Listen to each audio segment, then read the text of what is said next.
Vous êtes bienvenus dans votre chaîne préférée Tindika Tindika Bozei Bele Bolandaka Biso vraiment na chaîne Nabino Bolingaka Mingi Tindika Tindika. Merci Nabino Pe Bolandaka Biso à travers émission Oyo Debout Congolais, émission Oyo Memelaka Bino décryptage, observation, analyse et actualité de manière à ce que to partageaka Nabino actualité na makambu na lolenge o vraiment longobani.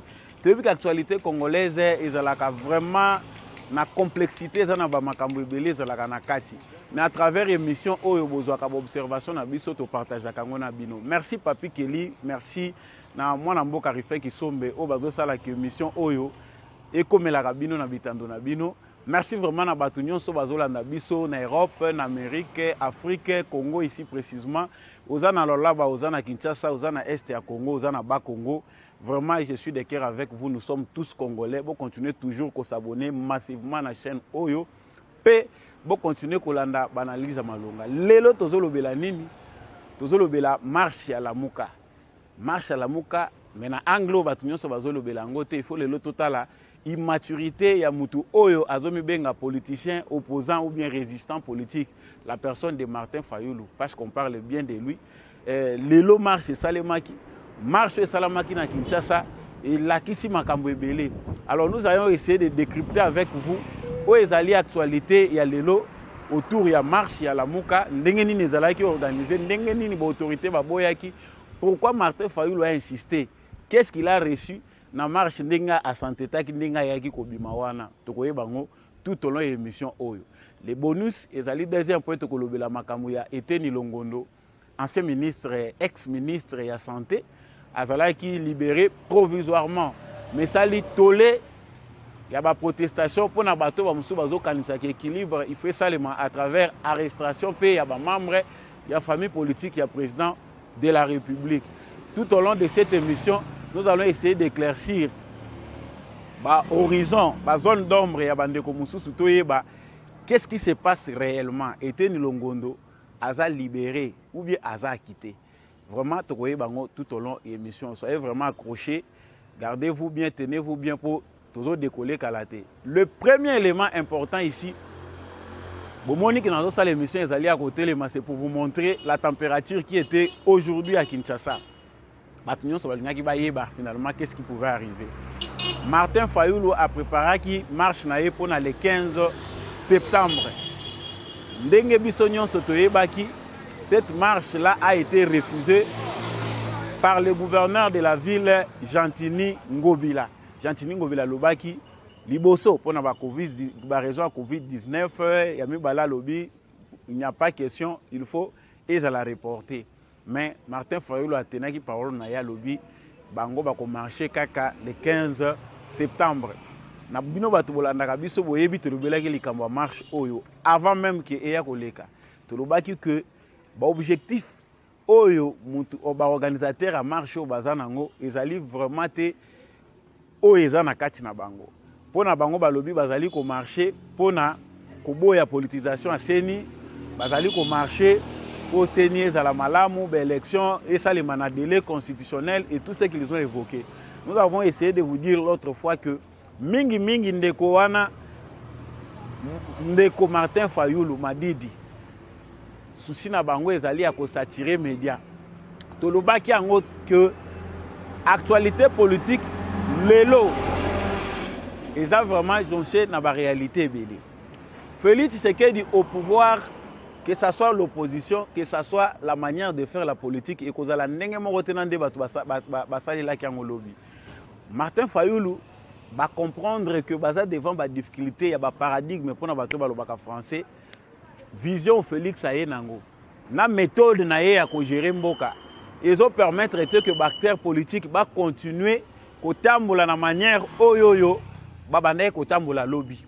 Et ça Martin Fayulu l'ignore. Yango to moni na mokolo lelo ba organiser marche na bango bien qu'interdite, ils ont préféré ba kende na Tchango. Pona ba yebi vraiment Tchango malamu te, ba yebi Tchango c'est les districts où ezali ko mabiso na aéroport Anji les plus peuplés. Il y a vu la Kinshasa, c'est là où ils peuvent gagner un grand nombre de jeunes, na bateau yo baza lokola ba militant na bango potentiel ou bien avéré pour na kokende na marche wana. Alors pour Nabato Balandi Bilili bayebi que cette marche-là a été étouffée. Bamoussouba Lobi est réprimé par les SAM, mais elle a été étouffée parce que l'autorité urbaine a boyaki yango. Même si nous autres, tout le monde a dit qui est inutile. Il y a qui sa failli là ça la marche ou ana po elinga qui peut apporter et l'autre mon côté. Si on les laissait faire, bon tout le monde a que ce théâtre là, il n'a que comme on peka na souka. Mais chose curieuse avant d'entrer dans les analyses. Martin Fayoulou qu'on arrête qu'on remet dans sa jeep va disperser moi quelques dizaines de manifestants au Bazalagi pour entourer na bateau pe bayaki côté la Fayoulou a quitté azoluka nini na muzito. Dans sa voiture, il souhaite s'attaquer directement à Félix Tshisekedi. Quelle immaturité! Dire que Tshisekedi a un attente à Sala, Makambo Nganazo Sala, il peut s'occuper qu'à ses femmes na basi, Ndengazako Sala Bakour na basi. C'est vraiment des propos où Ezobimana Munokoya, Moutoazo se considéré comme un homme politique. Et plus loin, il va pour dire que Ndengetoza Awawa. Azofinga même ba policier qui ba bololé. Ça ce sont des choses où eza vraiment kolakisa que mutuana na tanyon so ya lekisaki na opposition. Hein? Na ba trace na ye pembeni ya Etienne Tshisekedi tomoni ki azaki na leçon moko te o ya zwaki ya esprit moko républicain. On comprend facilement que Martin Fayoulou n'a rien gagné auprès il y a Etienne Tshisekedi na Félix Tshisekedi. Na école ba Tshisekedi so ya mibenga qu'il est aussi Tshisekediste. On comprend qu'il n'a rien bénéficié kuna aza parmi bana ya classe ya zoba oyo ba respecter te ba yebi na bango vraiment te Tshisekedisme bango ezalaki nini. Mais nous voulons maintenant entrer plus dans la profondeur. Et lors nini Martin Fayoulou bandai ko viser na marche na yepé a gagner nini. Il faut te bango que la première chose que voulait gagner Martin Fayoulou ezalaki d'abord ko s'attirer ba médias. Et pour lui, c'est ce qu'il a fait. Il sait bien que dans la minute oyo, par rapport à la politique lelo, Batubakoki Kozanatan ko s'intéresser na été parce qu'il ne représente plus rien. Batubaye vu bien comment Martin Fayoulou est devenu populaire na Congo. Cette popularité là, ils ont construite de toutes pièces par un complot, ou ils ont complot il y a Genève. Et ces complots là, les Alaki montaient de toutes pièces. Na idée ya ko balkaniser mboka. Na idée ya ko balkaniser mboka. Loko la complot wana eza démasqué. Loko la makambango esimba na ngote, Félix Tshisekedi qui est le fils du pays, le fruit d'une lutte de 37 ans, a commis na pouvoir makamunyo se kotaki na mai. Ceux qui ont souhaité rejoindre Tshisekedi basali yango. Oyo ba souhaité te ko rejoindre Tshisekedi loko la bango na ba mususu bazali banda. Na ba hypocrite mususu okutu bazana kati. Mais pour Martin Fayoulou, la haine ne mutu epesiye position tozo mona lelo. Ba fongola ki maboko, batandi maboko balobi tout le monde. Nazo tendre le boko na nga, Tshisekedi est venu na souci na ya réconciliation, na souci na ya unité nationale. A fongoli maboko alobi j'étends ma main à tout le monde, tout celui qui veut que tout reconstruire, tout celui qui aime le Congo, il faut aya ko rejoindre ngai pour ensemble to bâtir édifice. Martin Fayoulou alobaki na kosimba loboko ete za salité. Aujourd'hui, eloko yo bango bazo sala na muzitu, ils sont en quête du repositionnement, mais dans le vide.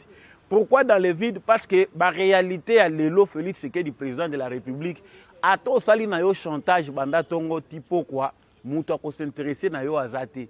Aujourd'hui Félix Tshisekedi a besoin na bato oyo baza visible au Congolais qui couper sa confiance.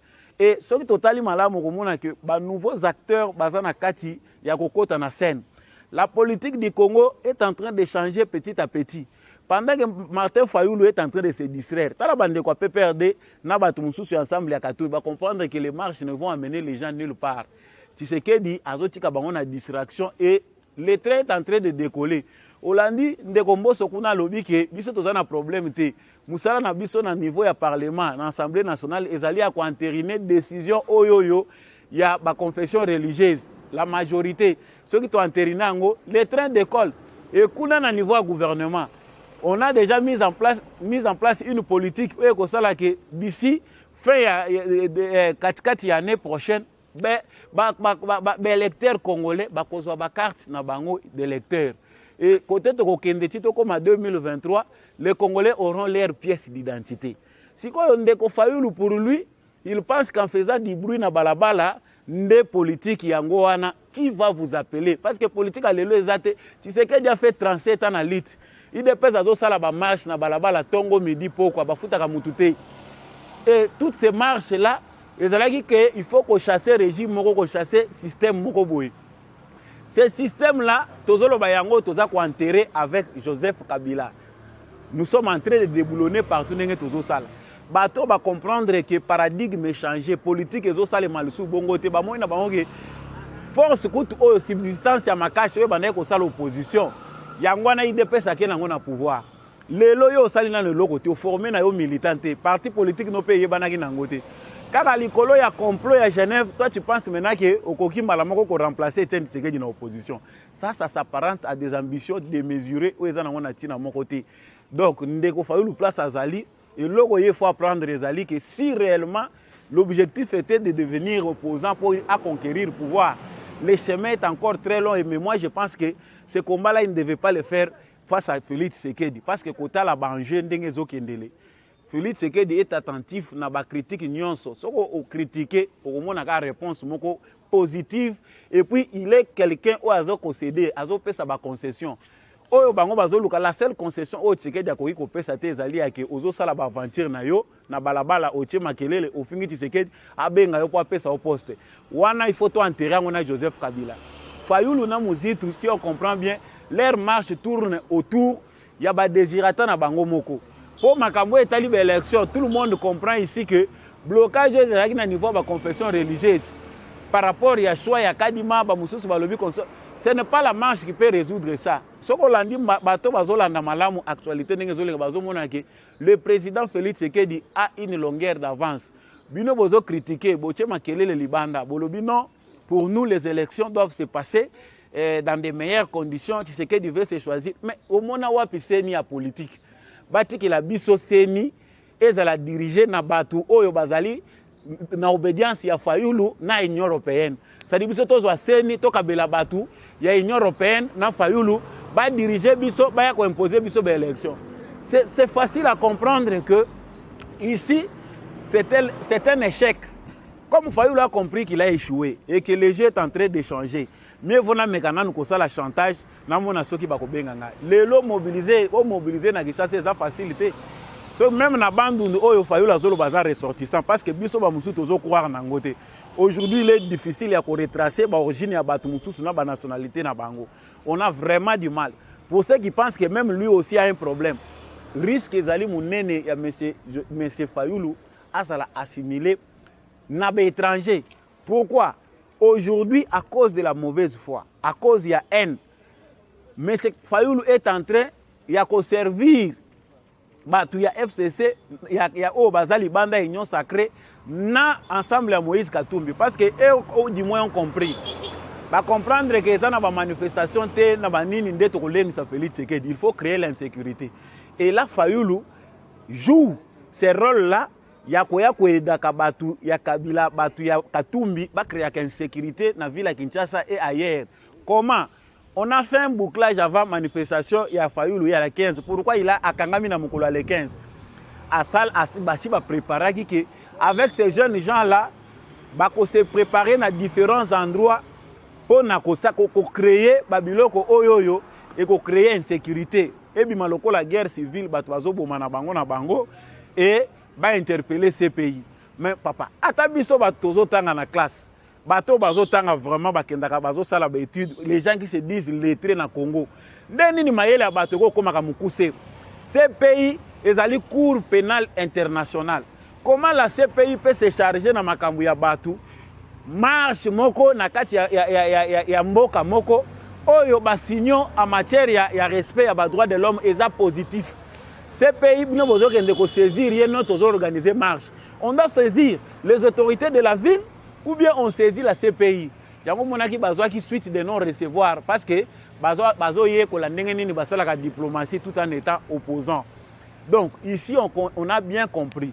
Tant basali bouclage na Tchangu précisément là où babo mungisaki makamuna bango, on a arrêté plusieurs kuluna, on a arrêté des gens avec des machettes. Et ça on l'a dénoncé avant ici que préparation moko ezosalema bato bazolinga bacréer guerre civile, bautiliser, bainstrumentaliser bajeunes pour à travers bamarche na bango. Ceux qui ont refusé, il y a Kokota Nagé à la Mouka, parce qu'ils sont tous ensemble, même Batu ya Kabila, même Batu ya Katumbi, oh, il fallait qu'ils normalement bazala Nanzela Mokona Fayoulou. Baboy parce que leur complot était démasqué. Tant au ministère intérieur, à travers le service de sécurité, basali bouclage, bazolandela partout, bafongoli misu na bango, bango malamoko babangi bayebi que plan na bango échoué. Parce que d'habitude, batuloko la Bafayoulou. Batuloko la Bakatumbi et les Kabilis, pour faire une marche, il faut mettre beaucoup de moyens en jeu. Il n'y a que l'IDPS Oyakolo, les lois Bimisa Lobby. Il faut aller dans marche, marche que ça la mokolotel. D'ailleurs, l'IDPS, tant que lobby que ça na chango, comme on a battu mususu bakobima, na bibisika mususu pe bakotinda bangote. Ça c'est d'habitude ndenge toyebaki ndenge bandaye ko salem. Mais les lois soko moni Katumbi ya Moïse ensemble ya Moïse Katumbi ba résister ba boyi ko sala. Ba to PPD ba résister ba yebi que on va enquêter sur ba moyens. Ba moyens obino bozui pour bosa la marche bozui yango wapi. Yango moni e faire échouer Fayoulou l'argent qu'il devait consommer ou ko permettre que à motiver ba tebele ba créer des incendies partout et simbité. Ça dit c'est un échec en même temps. Mais pour Fayoulou, il avait l'intention de s'attirer les médias à l'Obaké. Voilà, on viole les droits de l'homme. Voilà, on est en train de faire ceci. L'objectif pour lui, il a salir Tshisekedi et il a échoué. Mais en dehors, il y a l'objectif à salir Tshisekedi, c'était les médias. Et donc là, et là, c'est important, il faut que les Congolais doivent savoir et avec Félix Tshisekedi, si on a une opposition normale, les Libanais na bendien bako sakana na ba Congolais. Si on a une opposition normale, les Congolais bako se réveiller mais sous une autre forme. Mais Tshisekedi n'a pas encore une opposition, azana bato bazako saboter ndé action salvatrice o ezoyande ko longola ba Congolais na libulu oyo bakonda l'état congolais. Donc nous comprendrons ici que Fayoulou peut se distraire parce qu'il a déjà assimilé aux kabilistes. À ça participant à la réunion na bango, signé ou n'est pas signé, na minito il est assimilé aux kabilistes, il joue le jeu des kabilistes pour créer l'insécurité. Bango mo bayebi ke na ba marche bakokoka na bango te. Ils ne vont pas faire bouger Tshisekedi a une expérience plus que ya bango na makambo etali makambo ba marche. Là il faut changer de stratégie, c'est-à-dire créer l'insécurité. Ba rébellion est à l'est à Congo, les kabilistes sont à la base et les autres. Donc comprenons essentiellement par rapport à Makambo Marche que Merci Martin Fayoulou Madidi avait pour objectif s'attirer les médias et créer l'insécurité au profit du FCC. Oh déjà, assez à côté déjà, ça déjà n'a pas encore na bango. Même si ce n'est pas dit encore officiellement, mais ça s'affirme davantage que Moussala Yazosala, Yangoana à cause de la haine. On comprend aussi ici que Mouzitou, Bakouloir Nyonso ya Tambola qui pona koluka Moussala pembeni ya Tshisekedi. Et servir pour changer mentalité na bango en ezana nukotoka na kati na bango ils ont besoin bazala exorciser. Ce n'est pas à nous de faire le travail à exorcisme. Ils ont encore le temps bakota éducation politique moulaï mais banger à l'élo pour na kosili sa point oyo banger et si échanger. Les enjeux d'aujourd'hui font que tito comme à 2023 bango bazoluka. Ils sont en train d'être distraits mais les élections auront lieu. Bato bazo basi ba comprendre vision ya façon ni Tshisekedi azomeme la vision en mboka baza déjà ko bongisa ba base na bango. Le loro zonga na mboka na vous allez trouver de nouveaux acteurs. Bisiko yo zobenga mboka na mboso kodia yewana qui ne se faisait pas entendre pendant qu'il était dans le FCC.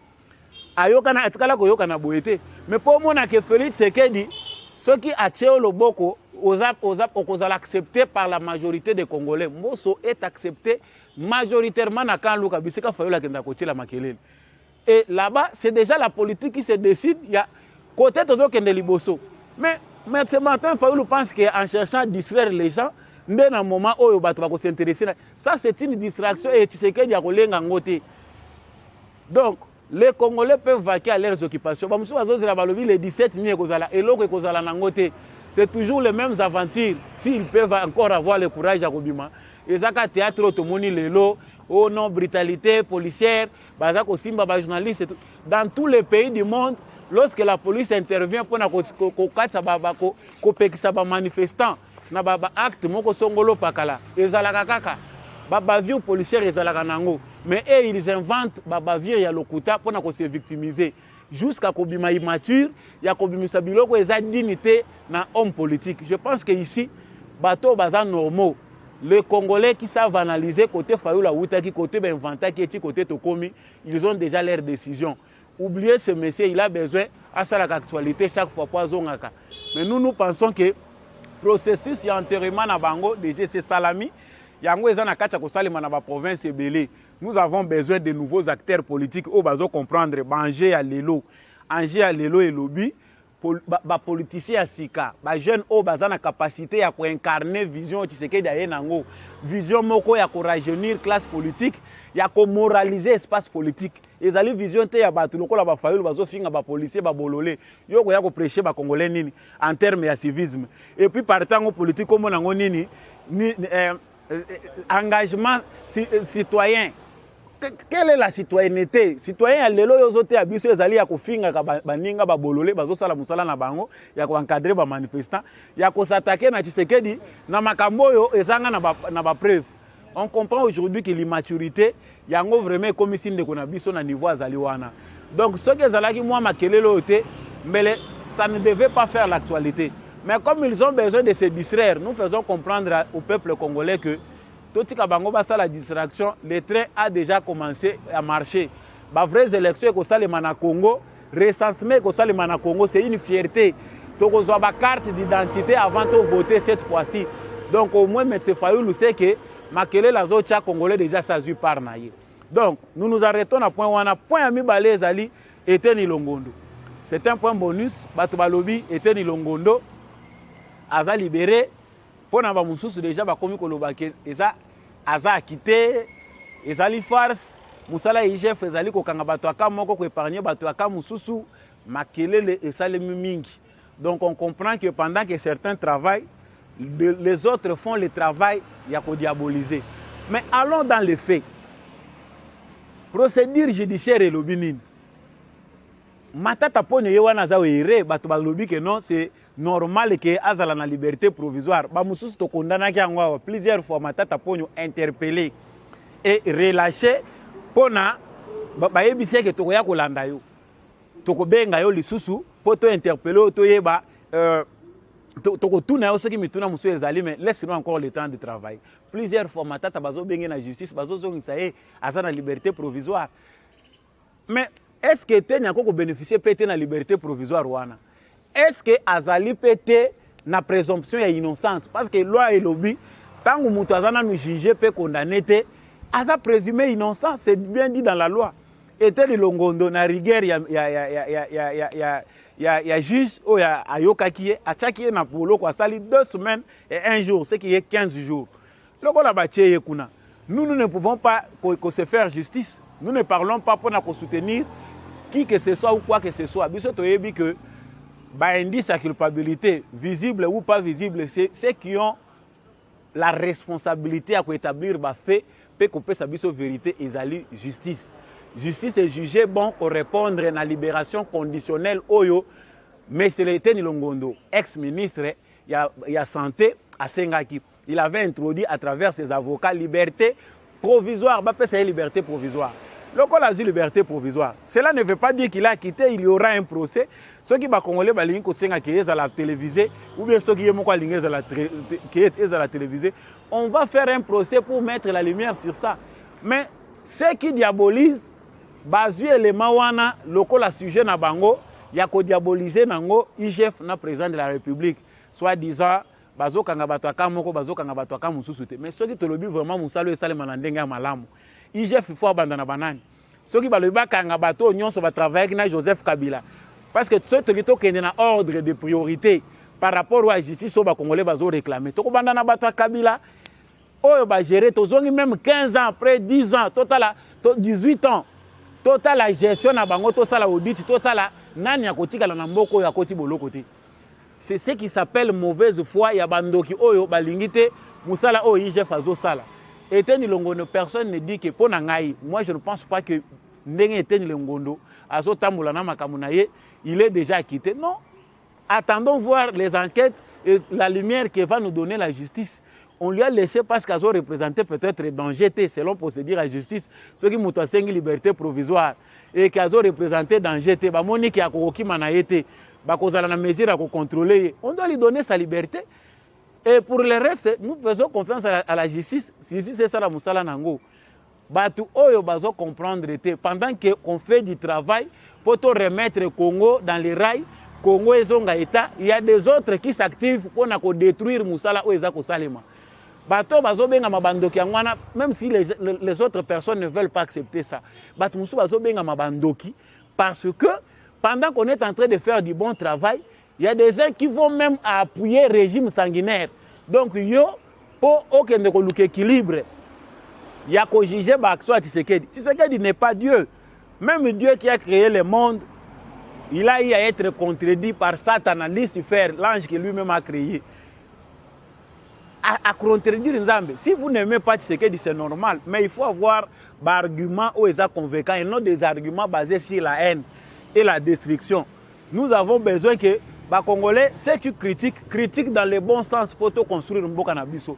Nous avons besoin que les bateaux critiquent, critiquer pour détruire mboka. Yango nde tozo déplorer même pas Fayulu, même pas bao lelo bazo mi mona on dirait ba komi bassin na ba po ya ba brebis alors que ce sont des lions bango mutu ba bomi mboka. Donc moi je pense que ministère de la justice instance na biso judiciaire et logo muneno bango il faut passer la biso lokola bato bazo kanisa que la justice est sélective ba établir sur base ya ba fait ko banda bato ba geraki kala ti o bazo ya lelo. Si normalement il faut que ne par ordre de priorité bako kanga beteni liboso te bako kanga nde ba ministre ya bakabila les Matata Ponyo les Muzitu tous ces gens qui ont géré na époque wana les Tibala et les consorts.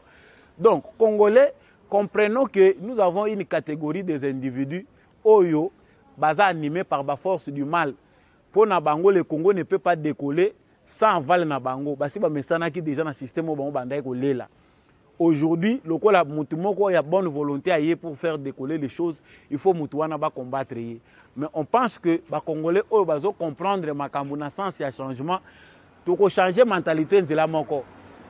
Bat o baza o ba parlementaire debout.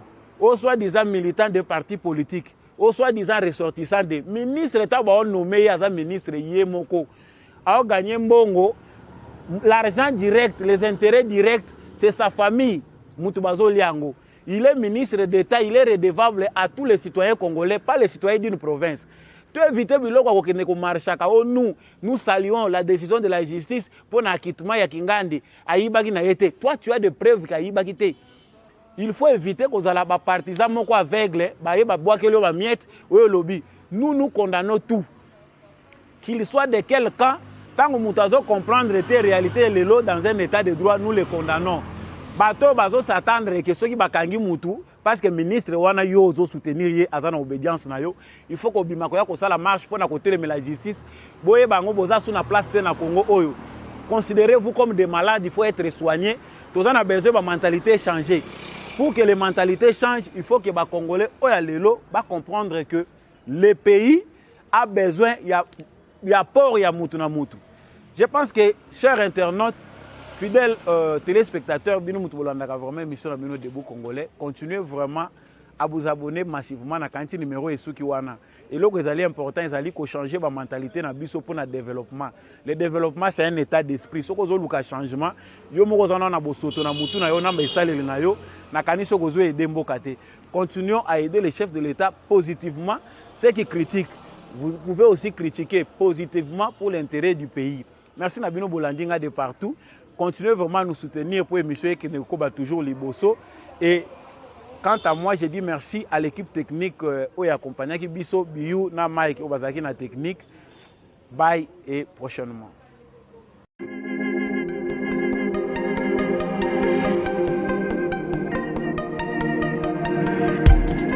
Après 25 ans d'expérience, eh oui, de 1995 jusqu'à ce jour, Eltonston, l'unique shop congolais de Londres, la Grande-Bretagne, il a Londres, et la fierté à la communauté Nabiso, et surtout, il y a un homme d'affaires congolais sérieux dans la diaspora.